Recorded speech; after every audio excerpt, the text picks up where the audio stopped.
오늘은 요한일서 2장 1절에서 11절 말씀을 함께 보면서 죄를 짓지 않으려면 하는 그런 제목으로 하나님 말씀을 공부하겠습니다. 우리가 구원을 받고도 계속해서 죄를 지을 수 있는 그런 아담의 죄성을 가지고 있습니다. 그런데 만약 죄를 짓는다 할지라도 우리에게 예수 그리스도가 계시기 때문에 죄를 짓고 나서 실망하거나 절망할 필요가 없습니다. 우리들의 죄 문제를 해결할 수 있는 분은 오직 예수 그리스도이시기 때문입니다. 죄의 문제는 예수님께 나오면 됩니다. 우리 예수님은 어떤 분이신가? 예수님은 변호자입니다. 그리고 화해 헌물이라고 말씀하십니다. 예수님 안에서 죄의 문제에 대한 그런 해결 대책이 있으니까 우리는 낙심하지 말고 죄를 지었으면 우리 예수님께 고백하면 됩니다. 그렇다고 해서 우리가 계속해서 죄를 지을 수 있는가? 절대 그럴 수가 없죠. 의도적으로 죄를 짓는 것은 더 나쁜 방법이 됩니다. 나쁜 마음이죠. 2장 1절에 보면 나의 어린 자녀들아 내가 이것들을 너희에게 쓰는 것은 너희가 죄를 짓지 아니하게 하려 함이라. 만일 누가 죄를 지어도 우리에게 아버지와 함께 계신 변호자가 계시니 곧 의로우신 분 예수 그리스도시라. 그렇게 말씀하고 있어요. 우리 예수님은 성도가 죄를 범할 때도 우리를 떠나지 않고 항상 우리 곁에 계십니다. 여기 그 위로자, 변호자 이런 단어가 파라클레토스라 그랬는데 이 보혜사 성령 위로자께서 변호자로서 하나님 앞에서 우리를 돕고 계시는 거예요. 성부 하나님은 재판관이 되시고 예수님은 변호사가 되시고 그럼 검사는 누가 될까요? 고소하는 자, 참소자. 계시록 12장 10절에 보면 사탄이라고 했어요. 사탄은 하나님 앞에서 형제들을 고소하는 자라고 성경은 말씀합니다. 그 하늘의 법정에서 일어나는 걸 한번 상상해 보세요. 이 검사가 죄를 고소하죠. 사탄이 죄를 고소합니다. 여러분이 죄를 지으면 사탄이 이렇게 아마 얘기를 할 겁니다. 저런 죄를 짓고도 하나님의 아들이라고 할 수 있나요? 저 죄를 짓는 저 모습을 하나님 보세요 하고 죄를 고소할 거예요. 그 사탄이 그렇게 고소를 하면은 하나님 앞과 그리고 성도의 양심에 그런 고소를 하게 되는 것입니다. 그럼 우리 성도들이 이렇게 생각할 수 있죠. 내가 이런 죄를 지었는데 어떻게 하나님 아들일 수가 있는가? 성경을 모르면 이런 마음이 들겠죠. 그렇게 하면서 하나님과 내 사이의 관계를 의심하기 시작해요. 그것이 사탄의 고발입니다. 항상 말했듯이 구원받은 성도는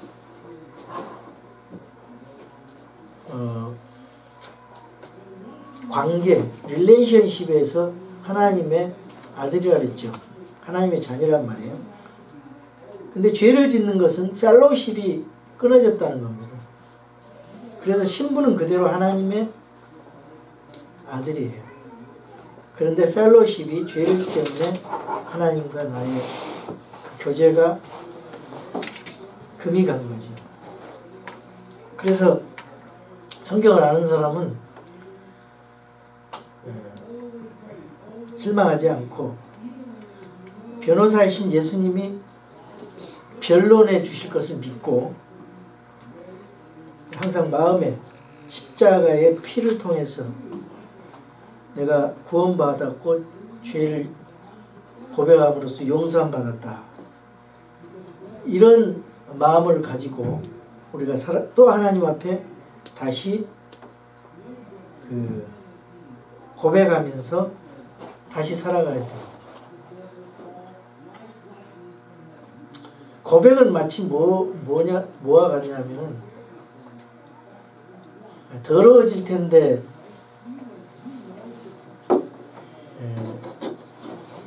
그 고백하는 거를 또 죄질 텐데 또 무슨 고백을 또 하냐, 계속 이렇게 습관적으로 왜 반복해서 고백하냐, 이렇게 반문하는 사람이 있어요. 근데 여러분,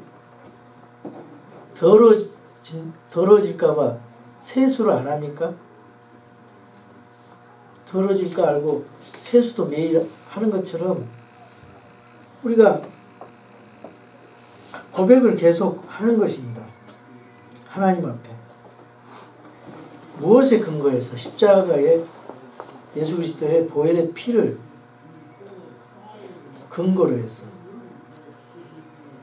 그 피 때문에 우리가 용서함 받았고 또 용서함 받을 거니까. 우리 예수님이 그 피를 근거로 변론해 주시고 변호해 주시니까 하나님 앞에서 내 마음속에서 똑같이 그렇게 예수님께서 변호해 주셔요. 그리고 위로자 성령님이 역사해 주셔서 우리가 주님의 피로 용서받은 확신을 갖게 해줍니다. 실제로 우리가 죄를 범할 때 우리 마음속에 일어나는 갈등이 있습니다.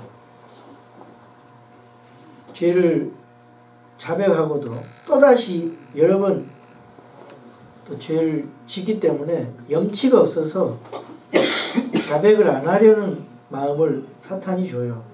그러나 자백을 하지 않으면 무디어지고 무너지기 시작한 것입니다. 하나님의 말씀에 근거해서 자백하면 다시 일어설 수가 있는 것입니다. 우리가 더러워진다 할지라도 세수를 계속 하는 것처럼 또 손과 발을 씻는 것처럼 우리 자백은 계속해서 반복해서 있어야 되는 거예요. 2절을 보겠습니다. 그분은 우리의 죄들로 인한 화의 헌물이시니 우리의 죄들뿐 아니요 온 세상의 죄들로 인한 화의 헌물이시니라. 프라피시에이션 그 화의 헌물 속죄죠. 속죄. 그 속죄라는 말은 무엇입니까?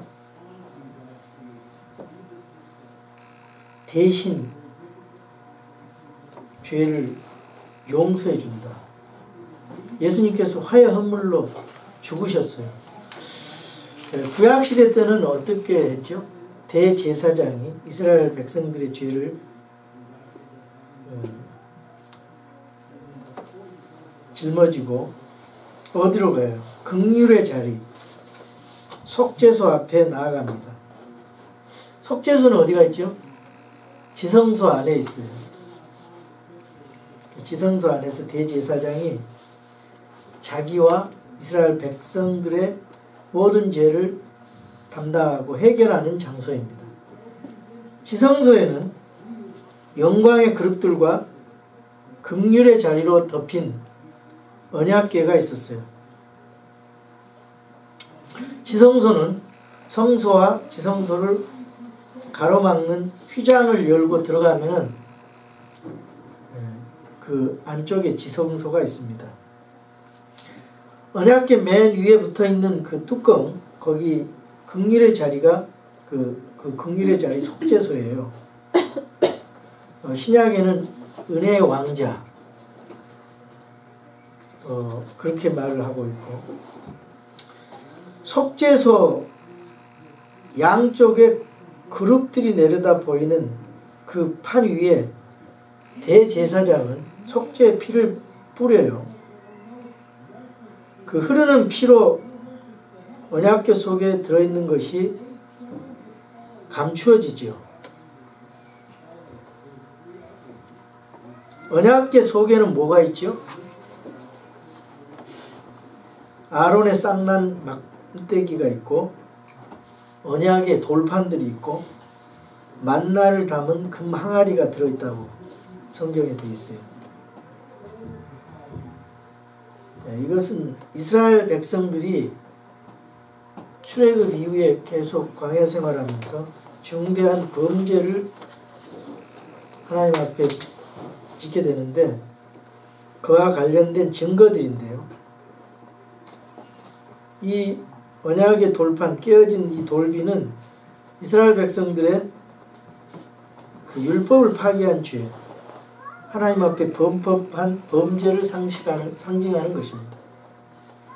그리고 아론의 쌍난 지팡이, 이거는 백성들 간의 지도자 다툼이 일어났을 때 12지파를 대표해서 그 막대기를, 지팡이를 갖다 놨는데 아론의 그 지팡이에서만 싹이 나고 꽃이 피었어요.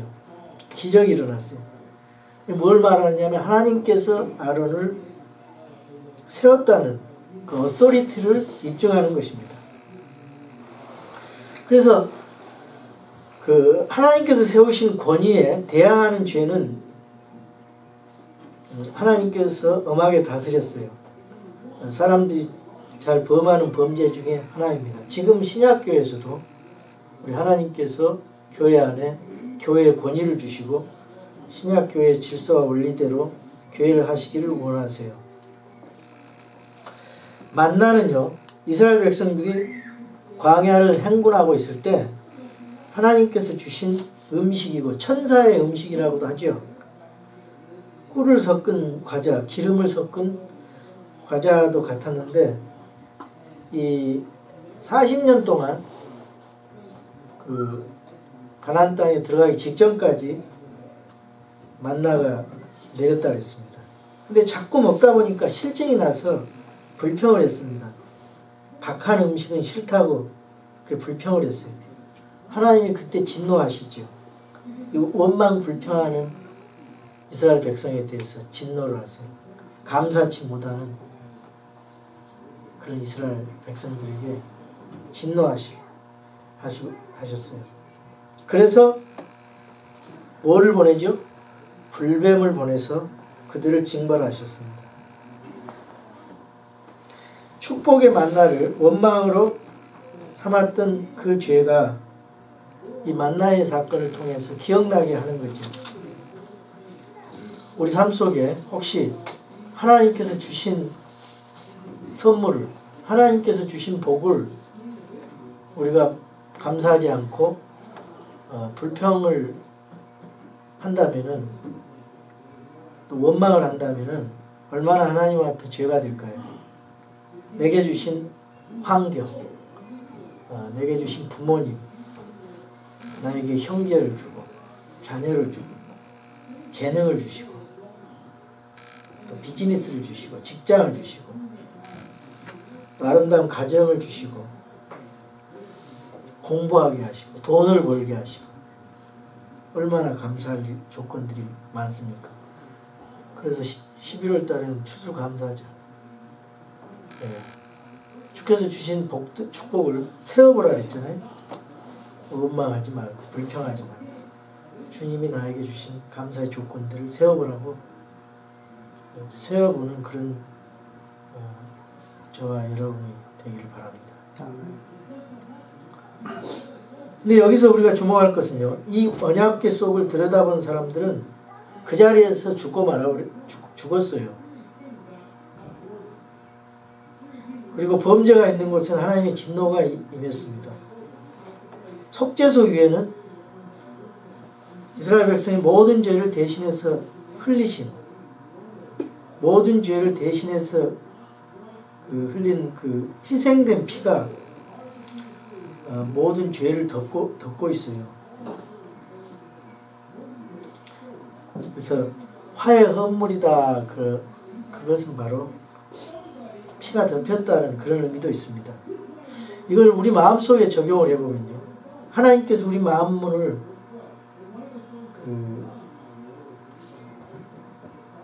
열어보신다 이거예요. 언약궤 뚜껑을 열어본 것처럼 열으시고 우리 마음속에 있는 모든 죄악이 밖으로 드러나게 돼요. 근데 그것이 악한 죄가 드러나면은 하나님께서 진노하실 수밖에 없잖아요. 그런데 우리가 예수님을 구원자로 믿어서 그 십자가의 보혈을 피를 믿고 그런 사람들은 하나님 은혜로 말미암아 어린 양의 피로 우리 죄를 덮고 용서한다는 그런 원리입니다. 구약시대 때 그 죄를 덮었다고 했잖아요. 일시적으로. 그리고 예수님이 오신 뒤에는 그 죄가 완전히 제거되어 버렸죠. 그래서 세상 죄를 제거하는 하나님의 어린 양을 보라. 요한복음 1장 29절에 그렇게 말씀하셨잖아요. 그러니까 구약시대 성도들보다 우리들은 구약시대는 일시적으로 덮었지만 우리 신약시대는 우리가 자백하고 그러면 죄가 제거되는 거죠. 죄가 용서함 받는 것이죠. 자, 그러면 죄를 범하지 않으면 어떻게 해야 됩니까? 죄를 범한다면 그 해결책은 있어요. 우리가 이미 말했듯이 예수님께서 십자가에 피로 죽으셨기 때문에 죄는 과거, 현재, 미래의 죄, 자백하면 다 용서받아요. 그런데 이것이 만약 이런 그 보호장치, 즉 이런 안정장치가 없다면 얼마나 우리가 비참하겠어요. 죄를 지으면 바로 하나님의 진노가 임한다면 얼마나 우리가 불안하겠냐고요. 서커스를 하는 사람들이 재주를 부리잖아요. 근데 서커스 하는 사람들이 실수해서 떨어지면은 죽거나 다치잖아요. 그러니까 밑에다 그물망을 쳐놓는단 말이에요. 안전하게. 그걸 쳐놔야 안전하게 자기 기량을 발휘해서 자기가 평소에 연습했던 거를 안전하게 할 수 있죠. 떨어진다 해도 다시 튕겨서 살아나니까. 근데 만약에 그게 없이 한다고 생각을 해보세요. 얼마나 불안할까요? 마찬가지 예수님의 그 십자가의 보혈의 피, 그 자백하면 용서 받는다는 게 그런 장치가 돼 있어요. 그렇다고 해서 죄를 범해도 된다. 이런 생각으로 의도적으로 죄를 지면 그게 더 큰 죄가 되죠. 그런 의미는 아니에요. 우리가 그런 장치가 되기 때문에 그 죄를 지었다 할지라도 다시 회개하고 그리고 또 계속 반복해서 자백하고 그러면서 죄가 뭐 10개의 거짓말을 하루에 10번씩 거짓말을 한 사람이 뭐 5번 한다든지 3번 한다든지 또 1번만 한다고 그러고 아예 안 하는 그런 그 죄를 짓지 않는 그런 그렇게 된다는 거죠. 죄를 범하지 않을 수 있고 승리할 수 있다는 것이죠. 그 비결은 어떻게 하냐 하면은 그 5절에서 6절처럼 그 주님 안에서 거하며 걸으라는 거예요. 그것은 주님의 말씀을 마음에 새기고 지키고 그 말씀대로 주님을 사랑하는 마음으로 닮아가는 것입니다. 우리가 그리스도 안에서 우리 주님과 사귐이 있다면요. 죄를 대항하고 승리할 수가 있어요. 우리 주님을 바로 알고 또 그분을 닮아가려고 애쓰고 성령님의 도우심을 구하고 또 그분 안에서 그 안에 걸어가는 사람들은 주님의 명령을 지키려고 해요. 3절 4절의 말씀처럼. 그리고 만일 범죄했다면 죄를 자백하게 됩니다. 자백한 후에 다시 죄를 또 범해야 되겠다. 그런 생각이 든다면 그건 참된 자백이라고 볼 수가 없지요. 우린 죄악으로부터 돌이키고 주의 말씀을 순종하는 삶을 살아야 됩니다. 정상적인 자백이다. 자백을 하고 말씀을 순종하는 삶은 매우 중요합니다. 말씀을 순종하는 사람들의 그 부류를 세 개로 나누어요. 세 가지로. 첫 번째는 벌이 무서워서 율법적으로 순종하는 거예요. 순종하지 않으면 징계를 당할까 봐 두려워서 의무에 얽매여서 순종하는 그런 부류가 있고요.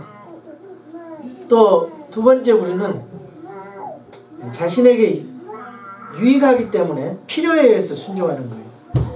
그러니까 내가 좀 덕을 보기 위해서 복을 받기 위해서 순종하는 그런 이유가 있을 수 있고, 근데 오늘 본문에는 그런 사람이 아니고 세 번째 부류는 하나님을 진정으로 사랑하는 마음으로 그 사랑의 마음에 근거한 자발적인 순종이라는 거죠. 주님을 사랑하기 때문에 순종하는 것입니다. 그래서 그 4절에 보면은 주님의 명령을 지키지 않는 자는 거짓말하는 자라고 그랬어요. 주님을 사랑하는 자는 순종한다 그랬어요. 사랑하라는 명령에 깊이 뿌리박고 있는 순종이 진짜 순종이에요. 우리가 말씀을 매번 듣지만은 그것이 순종으로 나타나지 않으면 그 말씀 듣는 것은 거짓말하고 진실된 것이 아니다. 그렇게 우리가 이해를 해야 됩니다. 요한복음 8장 29절에서 예수님은 아버지께서 기뻐하시는 일을 항상 즐겨 행하셨다 그랬습니다. 주님이 그런 삶을 살아가셨기 때문에 우리 삶 속에서도 우리 주님은 우리가 그렇게 아버지를 기뻐하고 감사하고 또 사랑하는 마음에서 주님을 섬기는 그런 모습을 보고 싶어 하십니다. 나와 함께 하신 주님을 사랑하기 때문에 주님의 명령을 지키고 싶은 마음이 들어야 돼요. 우리 요한복음 14장 15절, 21절, 23절 한번 읽어볼까요? 요한복음 14장 15절.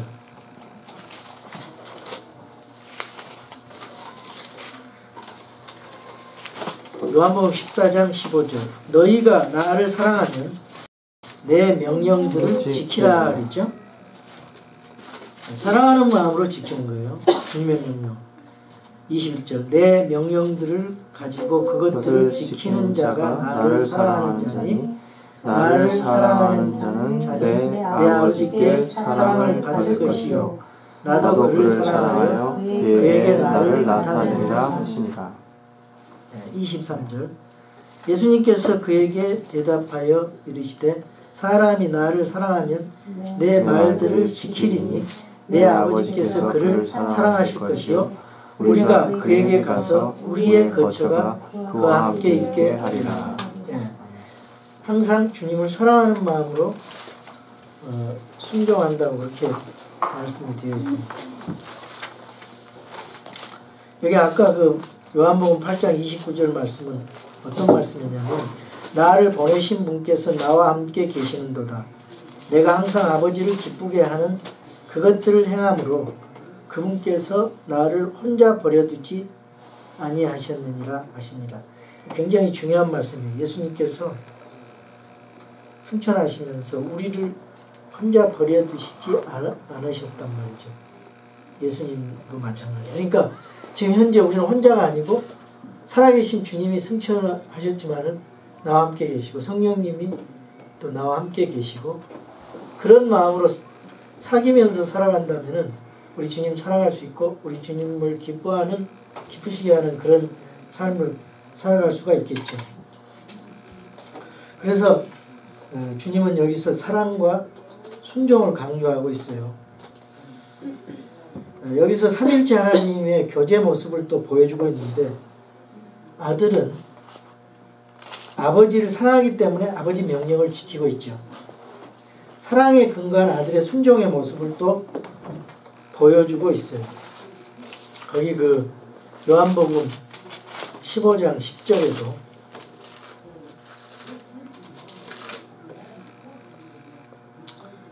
요한복음 15장 10절 내가 내 아버지의 명령들을 지켰고 예수님이 이 땅에 사시면서 아버지의 명령을 지켰어요. 왜? 아버지를 사랑했기 때문에. 그분의 사랑 안에 거하는 것 같이 너희도 내 명령들을 지키면 내 사랑 안에 거하리라. 우리가 사랑의 관계 속에서 우리 주님의 명령을 순종하고 지키는 것이죠. 주님 안에 거한다는 것은 명령을 지키는 것입니다. 데살로니가전서 4장 1절에 보니까 우리가 주 예수님을 힘입어 너희에게 간청하고 권면하노니 너희가 마땅히 어떻게 걸으며 하나님을 기쁘시게 할 수 있는지 우리에게서 받았은지 그대로 더욱더 넘치게 하라. 이런 말씀이 있습니다. 바울은 하나님을 기쁘시게 하라고 권고하고 있습니다. 여러분 주님을 사랑하십니까? 주님을 사랑하시기 때문에 주님을 기쁘시게 하기를 원하십니까? 그러면은 하나님 말씀에 순종하시기 바랍니다. 죄를 짓지 않기를 위해서 주님 앞에 도우심을 구하십시오. 우리가 죄 짓지 않고 죄를 극복하는 것은 어떤 의무적으로 행하는 것이 아니라 참으로 사랑하기 때문에 따르는 순종인 것입니다. 바울은 순종이 죄를 짓지 않게 한다고 또 강조를 하고 있습니다. 그럼 말씀을 순종하기 위해서 어떻게 해야 되는가? 먼저 성경을 읽어야 돼요. 성경을 마음속에 암송을 해야 됩니다. 성경을 묵상해야 됩니다. 성경 말씀을 마음속에, 삶 속에 적용시켜야 됩니다. 우리가 정확히 알고 나면 순종을 하게 됩니다. 순종하라는 말씀이 우리 마음속에 남아있게 되고 그 말씀대로 살면 주님과 나 사이에 더 깊어가는 사랑의 감격을 경험할 수가 있습니다. 말씀을 순종하는 것이 복입니다. 그걸 아는 사람은 주님의 법을 밤낮으로 행한다 그랬어요. 그걸 걸어간다 그랬어요. 그리고 즐거워한다고 그랬습니다. 우리 시편 40편 6절 한번 볼까요? 시편 40편 6절.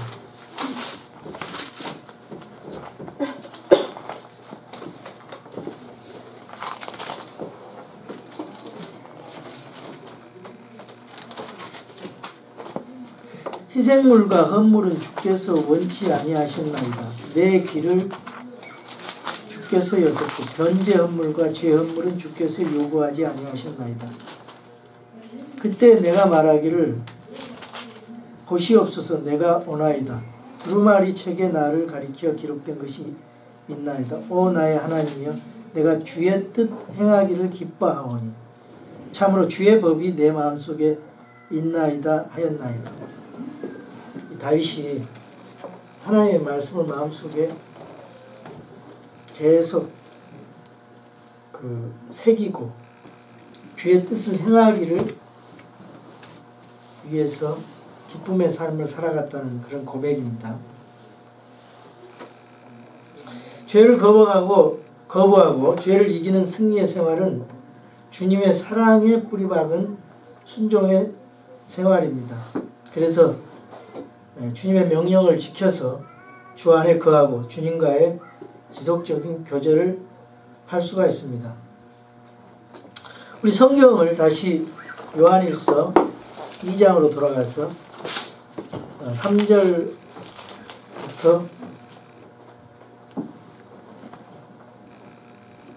6절까지 읽겠습니다. 또 우리가 그분의 명령들을 지키면 이로써 우리가 그분을 아는 줄 우리가 아느니라. 내가 그분을 아노라 하면서 그분의 명령들을 지키지 아니하는 자는 거짓말하는 자요 진리가 그 속에 있지 아니하되 누구든지 그분의 말씀을 지키면 그 사람 안에서 참으로 하나님의 사랑이 완전하게 되었나니 이로써 우리가 그분 안에 있는 줄 우리가 아느니라. 자기가 그분 안에 거한다고 말하는 자는 그분께서 걸은 것 같이 스스로 또한 그렇게 걸어야 할지니라. 아멘. 자, 주님과 지속적인 교제 위해서 4가지 방법을 말씀드리겠습니다.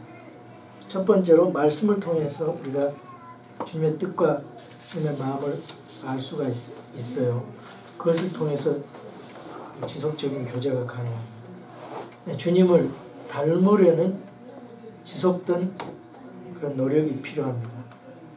예수님을 믿고 구원받은 사람은 열정과 노력이 필요해요. 성령님의 도우심의 간구가 필요합니다. 그리고 두 번째, 기도를 통해서 내가 주님께 받은 말씀을 알려야 됩니다.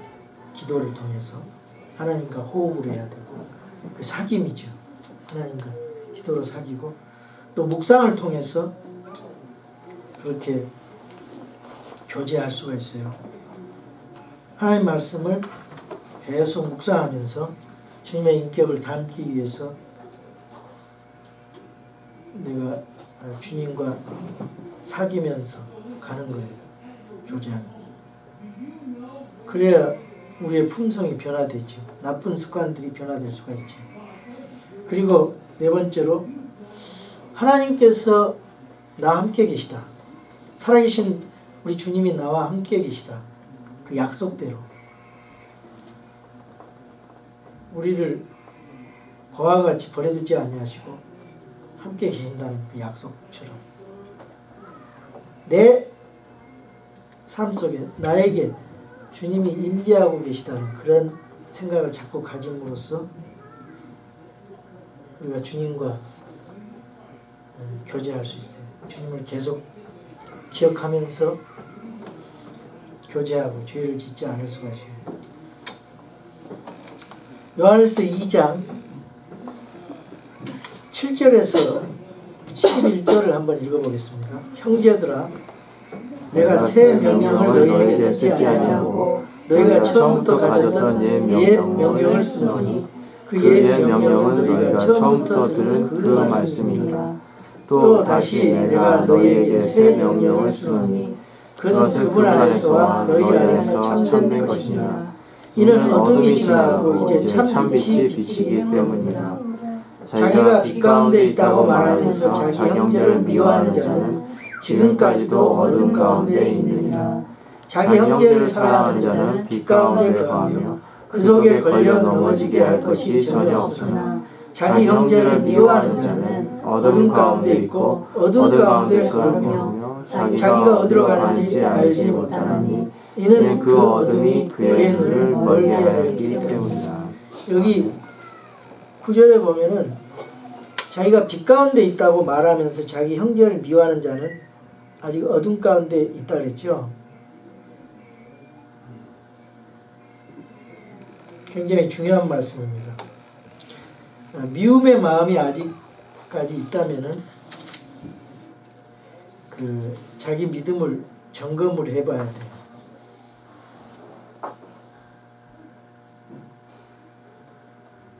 우리 마음속에 하나님의 사랑으로 꽉 차야 돼요. 아무리 나한테 원수 같은 사람도 우리가 그 원수를 사랑해라고 했잖아요. 예수 예언과 같이 원수를. 우리 하나님과의 교제가 제대로 된다면요, 날 미워하는 원수도 사랑할 수 있어요. 그 미움이 없어지는 거죠. 하나님의 사랑이 나를 풍성히 채워버리니까. 하나님께서 사랑을 명령하셨죠. 첫째는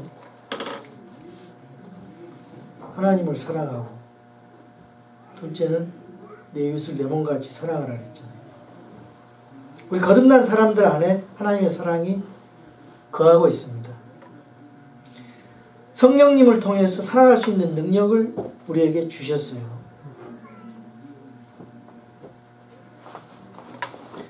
나는 사랑할 수 없다고 참 그리스도인들은 말할 수가 없죠. 왜? 성령님으로 하나님의 사랑이 우리 마음에 이미 부어졌기 때문에 로마서에 그런 말씀이 있어요. 그래서 우리가 사랑할 수가 있는 거죠. 그래서 여기 요한일서 3장에는 사랑해야 하는 이유에 대해서 말하고 4장은 하나님께서 우리에게 이 사랑을 구체적으로 모범으로 보여주셨다는 것이요. 그래서 우리가 사랑해야 된다는 것이요. 우리가 먼저 하나님을 사랑한 것이 아니라 하나님께서 먼저 그리스도를 통해서 구체적으로 그 사랑을 실감나게 보여주셨다. 이런 내용들이 기록되어 있습니다. 여기 그 요한일서 기록자인 요한은요, 마가복음 3장 17절에 보면은 그 요한의 그 별명이 나오거든요. 누가복음에도 그 야고보와 요한 그 형제의 반응에 대해서 복음을 전했는데 안 받으니까 거기 벼락을 내리라고 그러잖아요. 그러니까 예수님이 천둥의 아들들이라고 불렀습니다. 사랑이란 단어와 거리가 먼 사람들이었어요. 근데 요한은 예수님의 사랑을 풍성히 받아서 변화되었습니다. 요한 2서를 통해서 요한 1서에 증거하는 사람들이 나타납니다. 요한은 말년에 서로 사랑하라고 강조를 합니다. 에베소 교회에 목회를 하면서 아마 요한계시록과 요한 1, 2, 3서 요한복음을 기록했을 것입니다. 이 불같이 격정적인 사랑, 미움과 시기와 질투의 성품을 가진 그런 요한이 주님을 만나고 사랑의 사람으로 변화되었습니다. 여러분이 말씀 가운데 있고 그렇다면 점점 요한처럼 사랑의 사람으로 변화될 수 있습니다. 요한계시록 2장 1절을 한번 보고 마치겠습니다. 요한계시록 2장 1절 첫사랑을 입은 교회, 에베소 교회 천사에게 쓰는 말씀이고요. 에베소 교회에게 스스로 사도라고 말하나 사도가 아닌 자들을 내가 시험하여 그것들이 거짓말하는 자들만 알아냈다. 칭찬을 많이 해요. 근데 책망할 것이 있었다 그랬죠. 또 칭찬이 뭡니까? 니골라당의 행위를 미워했다. 근데 책망할 것이 하나 있어요. 그 니골라당의 행위 미워한 건 칭찬한 겁니다. 근데 4절에 그럼에도 불구하고 내가 너를 책망할 것이 조금 있나니 이는 내가 너의 처음 사랑을 버렸기 때문이다. 처음 사랑을 버렸다는 거예요. 2장에서 말씀하는 것은 사랑으로 범죄하지 마라. 이런 내용을 주님께서 말씀하고 저희에게 말씀하기를 원하시고 계십니다. 사랑 안에서 미움을 극복하고 죄악을 극복하는 저와 여러분이 됩시다. 아멘.